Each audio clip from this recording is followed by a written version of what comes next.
Well, I think it's time for some Dolphins talk. Uh-oh. We were talking about bye weeks. This isn't the bye week, but it's a Thursday night game. A lot of people in the Dolphins community, it's very weird to me because I think a large percentage of this fan base is rooting for failure, primarily because they feel like failure is the only way to get the scorched earth change that they want for this franchise. Cody, is this a healthy space for the South Florida fan base? I don't think it's healthy. I think it's desperate. I think this is a fan base, there's people in this bar tonight who weren't born when the Dolphins last won a playoff game in 2000. And so it's just desperation. And you're right, though, the 2 games into a season, the plane is flying over with the banner. 2 games into a season, but it's a buildup. It's not just that in the opener at Indy they looked as horrible as you could possibly look after a whole off season to not do that. And then the way they lost, they were much better against New England, obviously. Tua was much better. But the way they lost with those misplays, the dumb penalties, they just shot themselves in the foot. As Tyreek said, it's self-inflicted wounds, and man, was it. So I think it's an accumulation. It's all of this stuff. But having said that, it's 2 games, okay? I get criticized for being an apologist and a homer for the Dolphins. I will say I think, and by the way, we're at Dolphin Mall right now. I'm gratified that they weren't forced to change the name of the mall because I expected people to be picketing with pitchforks and torches thinking that the mall was somehow associated with Mike McDaniel. Look, his first 2 seasons, he made the playoffs. 2 years ago, they were the talk of the league in a good way. They were scoring 70 points on Denver. Tua to Tyreek was dynamic. Had the number 1 offense in the NFL. Yeah. And last year, they weren't 3-14. They were 8-9. And so my attitude is give McDaniel the season to dig his way out from this. You want the whole season? The whole season? Look, I think McDaniel has earned more credit than Grier has. I mean, Grier's been around more than twice as long. McDaniel has been around. This is his 4th year, 2 playoffs, and 8-9. I say give him this season. Now, if they probably going to lose at Buffalo, if they then lose to the Jets and they're 0-4 and they lose and they're 0-5, I may have a different feeling, But right now, 2 games in, give him the season. That's my attitude. Isaiah, I want to ask you. You've been covering the team for 2 years. Would you define Mike McDaniel as a good coach during your watch over the team? Oh, wow. That's an interesting question. I think his players really love him, right? I think that's important. Good, though. We always love our substitute teachers, Good, though. The good ones. The ones that let you do everything you want to do. Yeah, right? Good is an interesting word. I'm trying to be better with my adjective usage now. But I think he's an okay coach. I also think that he had the number 1 offense in the NFL, though. You're right. But the thing about that is there's tape. And that when there's tape, people watch it, and defensive coordinators try to stop it. And I think that's where we are with it. I think defensive coordinators have somewhat figured out him, Tua, this offense, and it's a difficult position to be in now, right? Because if the defense knows what you're going to do before you even do it, right? Especially with Tua's limitations, right? Because Tua, if you're still comparing him to Justin Herbert, you're still comparing him to Burrow, still comparing him to all the top guys, Lamar, Pat, Jordan Love, Jalen Hurts. You got the wrong guy. That's his class. But I don't care. You got the wrong guy. He's nowhere near as mobile. And I think he can't throw out routes to a high level. He threw out routes last week. To a high level. And it's just, the offense just looks stagnant, right? It just looks stagnant. And when you're an offensive head coach and your offense looks stagnant, Oof, man. And granted, there's real personnel changes that have affected it, right? Like, I feel like the loss of Robert Hunt last year was not given as much credit because that was the interior of your O-line. And I think that's very important, right? Your O-line in general is very important. And they haven't had, one, health in that area as of late. And two, just the guys that they've brought in, they just haven't been the best, right? And so games are won and lost in the trenches. And so if you're not able to block, it doesn't matter who you have back there. I mean, if you had Lamar back there, it'd be a different story, but you don't. And so with Tua, you got to get him a good O-line, and they just haven't done that yet. And so it's easy to blame McDaniel. It's easy to blame Grier. I personally believe Grier deserves a little bit more of the blame. I said this on last year when we were on the podcast. I was surprised that people were calling for McDaniel's firing when Grier built the roster, right? And so to me, that's been the interesting thing with Grier. Like, all right, like, he's here, he's still here. Like, my personal opinion is you have to do them together, which is why I supported Steve Ross's decision to give them one more season, because the one thing I think Steve Ross has done consistently is make a mistake of saying, okay, I'm going to fire the coach, but I'm going to keep the GM. So whoever, you have to be loyal to this GM. Okay, no, I'm going to fire the GM, but I'm going to keep the coach. So whoever takes the GM job, you've got to inherit this coach. Okay, I'm going to fire the coach now, but this GM is going to be in position and he's going to be the one. It's like the only thing he hasn't done during his tenure as owner is he hasn't purged it all at the same time and started fresh. And that's going to cost a lot of people their jobs. That's going to cost a lot of people opportunities. But if you've been doing the same thing for 2 decades plus and not getting the desirable result, and we could look at all these decisions that they've made, and I'm not even going to bring up the easy layups of Drew Brees, the 2 times you missed at him, or Aaron Rodgers, when you took Ronnie Brown. Hell, we could look or at Mike Tomlin. I mean, he was a little bit too hip-hop. He was before his time. At that time... What's that a code word for? Too urban. What's that a code word for? Too cultured. Okay. My thing is, when he brought back Grier and McDaniel, okay, it's too soon to fire McDaniel, but I didn't want you bringing in a GM and saying, okay, you got to give this guy one more season to prove yourself. Because when he does that, it limits his selection pool. Like, people don't realize how many times he's been turned down at jobs he's offered. Like, Steve Ross has probably been turned down maybe 8 times, GM and head coach positions. And start fresh, get somebody who's going to create an identity, and then allow them to find the head coach that fits that identity. That's the one thing that they haven't done. And unfortunately, while we're all on this, purge the Dolphins roster, I don't see, unless you're a fan of John Gruden, I don't see anybody who you can hire and say, give all power and he's going to fix everything right now. Yeah, whenever anybody says, fire the coach, like the banner said in the air, like, who's next? What are you going to do? Like, what's next? The problem is they were all in on Tua. They took him ahead of Herbert. And now what? He's a limited quarterback. I think more of Tua than most people do, but he's no threat to run the ball. When he starts to run the ball, the whole stadium gasps because they think he's going to get another concussion, and then it's all over, right?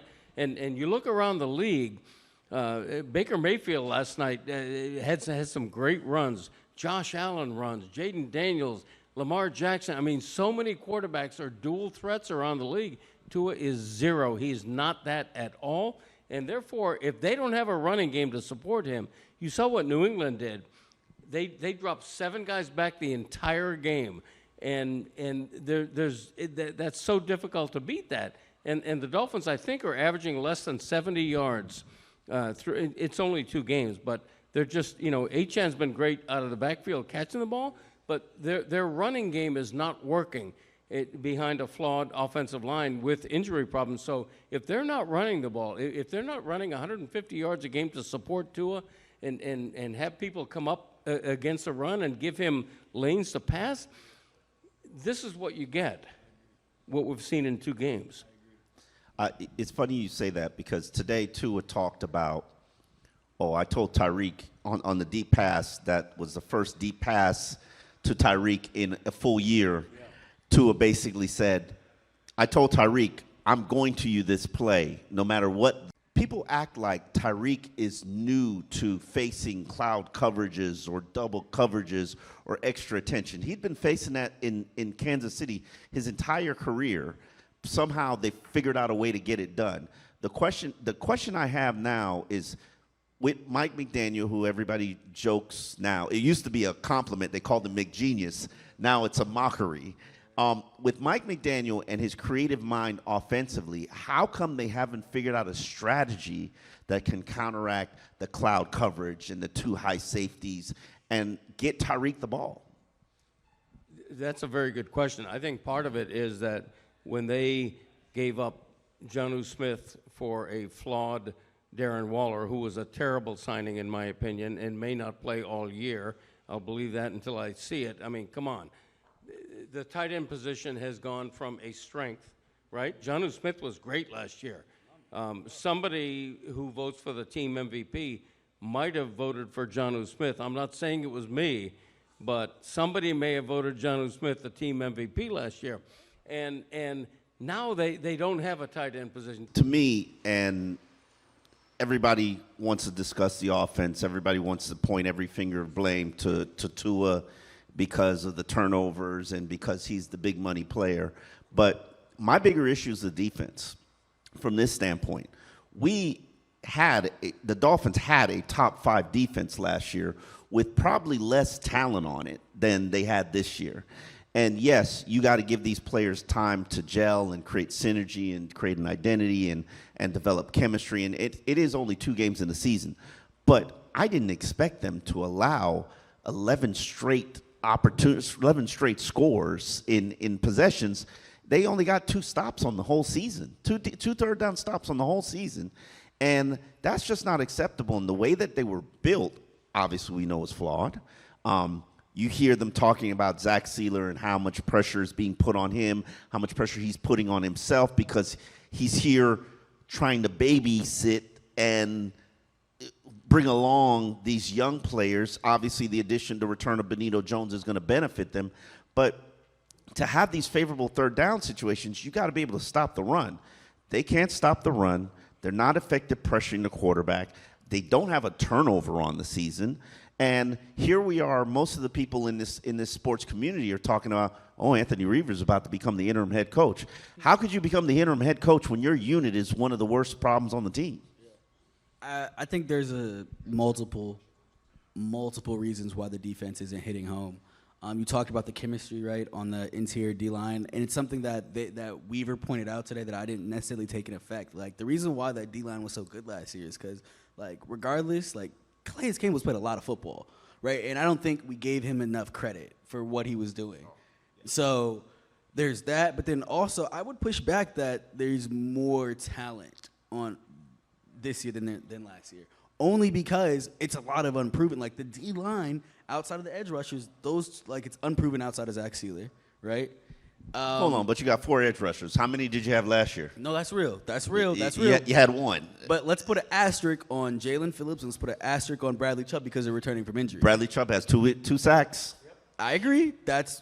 He's played well, but there's also this play before he got the sack, he missed the run lane and the guy ran right by him. So he's rusty. Same with Jalen Phillips. He's rusty. I think over time they will get better, but they're rusty right now. And the secondary, regardless of what you want to say, the secondary is not better than it was last year. I know we hated Jordan Poyer. I know Javon Holland didn't look good last year, but as Weaver said, they were doing things that might not have showed up on the stat sheet. These guys right now, like they're just getting beat. Like and I hate to say that. I love Jason Marshall Jr. as a person, but like he looks lost out there at times, right? And that's because he's learning a new position. Again, you had Kader Kohu, a player that has played the nickel for years. Now you're trying a guy who has never played the position before. Kader was once there too. you're right. He was once there, but he's not there anymore. And I think, I don't know, just the Jason Marshall Jr. experiment, right now it's been a failure, to me at least. It's 2 games in, and I think you could say every rookie has been a failure. Jonah has not played well. Jordan Phillips and Kenneth Grant have not played well. Yeah. Jason Marshall Jr. has not played well. But that's what you have Trader Jr. has played okay. Okay. Well, I mean, but that's what you expect from rookies. You're not expecting anybody to come out the gate in week 2 and just hit the ground running and be an all-pro player. But they're gonna progressively get better. The problem that I have with the plan of going young and this reset that they were doing and playing younger players is, did you really have the time to wait for younger players to develop?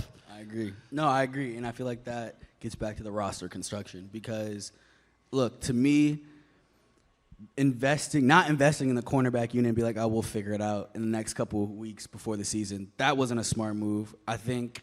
Look, I think KG can be something, right? But, like, I would have tried to go experience on the D-line, right, and try to get somebody to match up with Sealer just because you know that the learning curve isn't going to be super crazy.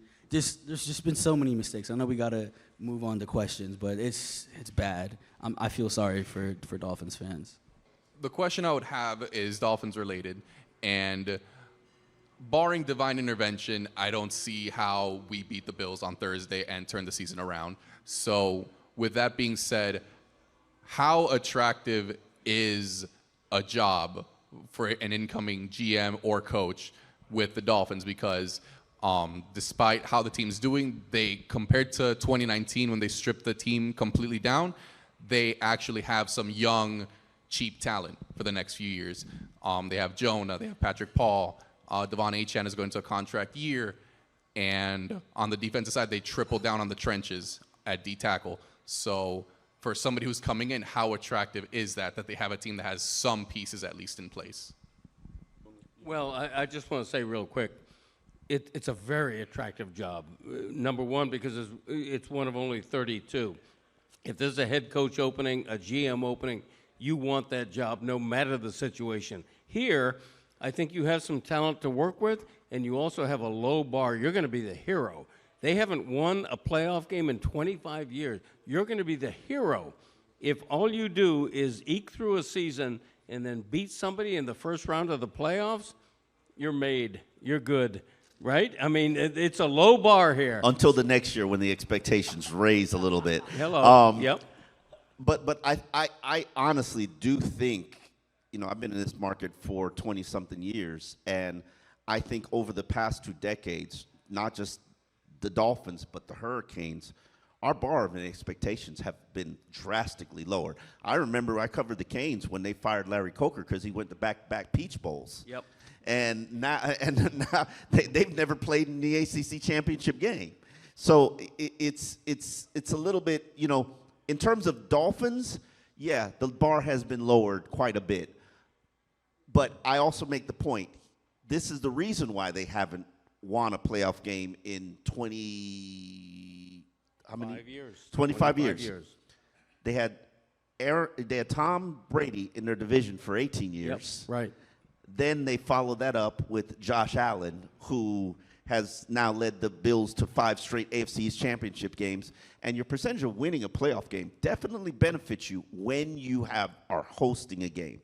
But with all that said, they had their opportunity in 2023 to win that division by beating Tennessee, and they squandered that, and then they lost to the Bills at home. So you made your bed, not laying it. But in terms of the question, how attractive is the job, I think it's attractive from this standpoint.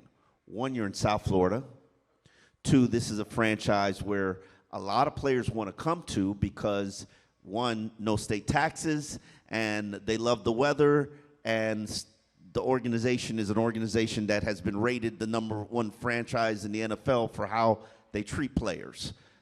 Could that change under a hard-ass coach? Who knows? But also from a standpoint, Steve Ross, when does he not give you the resources that you need, outside of this year, of course? He put his wallet away. But when does he not give you the resources that you need in order to do whatever you had to do to win? To win. And to me, that's beneficial. The problem I have right now, problem I see in the situation is you can't fire one and not fire the other. Right. You can't turn off somebody by putting them in that situation. Right. I also think that the Brian Flores situation continues to be a little bit of a hangover to the organization from this standpoint. And it's the lawsuit is still out there. And in fact, on appeals, or court ruled that the class action lawsuit has life and legs against the NFL and all the other teams. Regarding the Miami Dolphins and Brian Flores, that has to go to Goodell, and Goodell has to settle it, which is not hard to settle. Get a man his money that you signed him to a guaranteed contract to, which they have not done. But I think the Flores situation kind of clouds Grier's situation from this standpoint. And I stand on this. Grier knows where the bodies are buried on the Flores situation and the tanking situation. Do you really want him against you? And that might mean we don't necessarily fire him, but move him to another position somewhere in the organization. And to me, that could be unattractive to another GM, because why would I want to fix a team where somebody in the organization is still sitting with the owner? What's up, guys? First of all, you guys are all great writers. I appreciate your work. Greg, a big fan of the Hee Haw 3, so thank you. Oh, thank you. Wow, how about that? Something interesting, I was going to ask a couple questions, but you mentioned the Flores thing, and I was talking to my friend today, and he actually mentioned that he feels like we never finished the rebuild. We never saw the rebuild all the way through. And I feel like the Flores was kind of like that line in the sand. And it was a little bit leading up to it, you know, getting rid of him. And obviously now after the hangover with McDaniel now for a few years. So I don't know, it was interesting. I thought you guys brought that point up, and we were just talking about it today. But I have two questions, actually, if that's possible. One of them is about the tight end situation, not Waller specifically, more like the vision of the offense and things like that. And the other question is about time management and those issues. So the tight end question revolves around the draft this year, because this year was a really heavy class on tight end prospects. And it was something I was thinking going into the draft, like, yo, we've had issues with tight end. We have issues with Smith right now. If we draft one or two, like how the Patriots did with Gronkowski and Hernandez, we can become a 12 personnel team and evolve the offense and solve some of our toughness issues and this and that, and not be so reliant on the speed receivers, the small speed receivers, this and that. And then obviously we didn't. We drafted all the D tackles. We drafted the guard, which I thought was okay, but it goes back to not retaining Wilkins, not retaining Hunt specifically. Those are players that we drafted. We didn't retain them, and now we have to start over with new guys. And it kind of blocked us from maybe being a little bit more free to draft, you know, the best players available. The other thing is fullback. We have Ingold on the roster. We play him 10 to 15 plays a game. Why do we have a roster spot for that? You know, that's the other thing. Like, there's some positions that we completely neglect, and it's frustrating. I don't understand. Is that just like you mentioned, stubbornness or hubris of McDaniel? Is it that? Like, what is going on there? So that's the tight end question. And then the time management question is, you know, it's been a thing since his first year, getting plays in late, illegal shifts, illegal formations, all that stuff. We just ignored it because we're putting up yards and points, but it's been a thing. And now that we don't have that luxury to just be scoring all the time, we lose in the margins every game. And we have been losing in the margins, but we made up for it. And now it's more of a thing. So whose responsibility is that? It's not McDaniel's, because he's stuck in his play sheet. So we have an offensive coordinator, we have a quarterback coach. None of those guys can be in his ear, yo, get the plays in. What's up with that? Now Studesville is the associate head coach now. So is it him that's in charge of the game management? The challenges have been terrible. Not aware of what's going on defense, not aware of what's going on special teams. So, like, how has that not been addressed over 4 years, especially this offseason going into this critical year? You're not going to fix those problems. That's the biggest issue of your whole tenure. I don't even know what my question is, I guess, but, like, those are the things that stand out to me. The first one, the tight end thing, is more of a, I guess, Grier thing. The second thing is more of a McDaniel specific thing. Yeah. But those are some of my observations. So what do you guys think about that? I can feel your frustration. So I appreciate you for coming out and asking your question. On the tight end situation, look, I don't understand why Julian Hill's on the roster either, but he is, and they will tell you this, he is one of the strongest players on that team. So he's a great blocker. But that's apparently that man hasn't even made a penalty yet this year, and y'all are campaigning for him to go. But what was his penalty numbers last year? 8, I think. But that was number 1 for the position. All right, he cool. he cut it down though in the second half of the season. So far. So that's what I'm saying. Obviously, he's not a receiving threat, and that's an issue. Do you want to throw to the tight ends, or do you want to throw to Tyreek Hill and Jalen Waddle and Malik Washington and Devon A. Chain? Yeah. Also having just different options, like ways to play differently, where we're not. Sorry, it just goes back to having different options and ways of playing differently, as opposed to being stuck in the same game. It's more about that, and then specifically the physicality on the line of scrimmage is where I come from. You know? Yeah, I mean, if they would have gotten Tyler Warren, I would have been a fan of that, right? Because of what he brings to the offense, right? Now again, he's not the best blocker, right? So you got to give and take with stuff like that, right? So, yes, they 100%, I don't want to say 100%, but they whiffed. They whiffed the tight end. They probably should have drafted him. Right? And so we're flipping to, Tanner Connor. One day Tanner Connor's going to have a breakout game, and people are going to see what this organization has seen for 3 years and has invested in 3 years, and they're going to be like, oh, that's why he's been here. And then the crazy part is it's probably not going to happen on this roster. He's probably not going to happen in the Dolphins uniform. I have seen what they see in Tanner Connor. Now, has it translated to the game? It has not.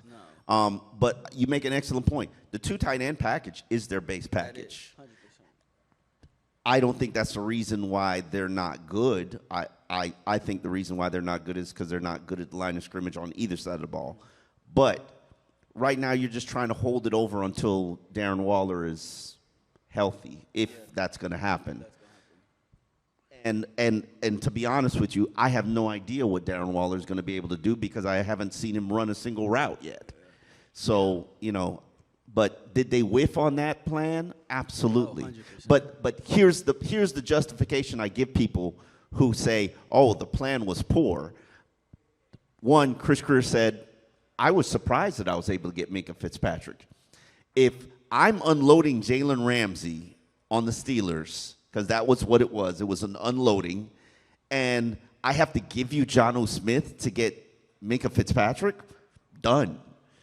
And from their standpoint, oh, by the way, wink, wink, we got this former Pro Bowler who decides he wants to come out of retirement and play for the Miami Dolphins, who happens to know our offense already. Oh, gee, what a replacement a day later. So I don't think it was a bad plan. I think it's just bad fortune on their part that he's old, he's been out of football for a long time, and the hip seems to be giving out. I want to push back on it not being a bad plan. I don't think it was a good plan either. Because you're playing the results. Because no. Because I think there was always questions about Darren Waller, right? Like from the very moment that one of the first questions that was asked? Do you still want to play football? Yeah. And I think that's a fair question for him considering how he left the game in the first place, right? But I to your point, I understand why they did it. Again, you got to think about it. Darren Waller's high is higher than anything Jonnu Smith has done, including last year, right? And so on paper, it looks like a good move, but one thing I'm starting to realize with this team is just because it looks good on paper doesn't mean it's going to look good, on the field, right? And I feel like, especially the last couple of years, that's what it's been, right? From the time management portion of it, all the illegal shifts, all that, I want you to answer that. The shifts, here's what made their offense special in 2023, their motions. Now, they couldn't do it on the road, but they could do it at home, and you saw them dominate teams at home. Okay, I personally believe, and I think Malik Washington's penalty last week is evidence of this, where the refs say they're not focusing on it, but was Tyreek cheating? It was called a cheat motion. Was Tyreek cheating? He was. Oh, he was. He was in motion, and then the ball snaps, and Tyreek's running full. It's not like he's starting from zero. So the play, it's called a cheat motion for a reason. So now it's on the fringe of what's legal and what's illegal, but I think the refs are calling it a little bit differently now. And you don't see that cheat. Do you see that cheat motion anymore? You see motion. You don't see cheat motion. And I think that that's impacted them. Also, I'm a big proponent of running the ball, and I think Tua's at his best when he's in play action and he's RPO. No run game, no play action. And throw RPO out the playbook if you're trailing. So that's where we are, because nobody's going to believe you're actually going to run it. So, and that's just, and it leads to penalties if your offensive linemen don't know exactly what they're doing, because you can't be down the field. So, and then you have, I don't want to call it slop, but I'm trying to find an adjective to describe the right side of the road. You have inexperience on your offensive line. Lackluster. So lackluster. So it's like, I'm not trying to put too much on their plate. And like this week, oh my God, the Buffalo Bills, you know, I know they're not going to have Ed Oliver, but the Bills, every time they face the Dolphins, they're rushing 4, they're not blitzing, and they've got pressure with 4, even though you have 5. Like, and then they drop everybody into coverage, and you can't throw anywhere. And Dolphins have not solved that problem yet. So, you know, it's a not, but to me, the time management, the players are too long. A lot of the players, especially young players, don't know exactly what to do. You see Tua out there directing traffic. Half the time he's telling Tyreek, no, stop, we don't have time for this. And I think the intelligence across the board isn't where it needs to be to run the offense that made them special in 2023. I mean, let's not overthink it. The cornerback room is one of the worst in the NFL. The offensive line is really shaky and was even before they got injuries. 2 years ago, when they were the offense in the entire league and everybody loved McDaniel, Mostert was having a career year and scoring about 18 touchdowns. They don't have any of that. They don't have cornerbacks. They don't have an offensive line. They don't have a running game. Those are 3 pretty fundamental things that you sort of need, especially when you have a flawed, limited quarterback. It's plain to see, and that's why I think Grier right now, he's not on thin ice. He's in the ice. He's underwater right now and just trying to survive because what he's let happen to this team is just sort of inexcusable.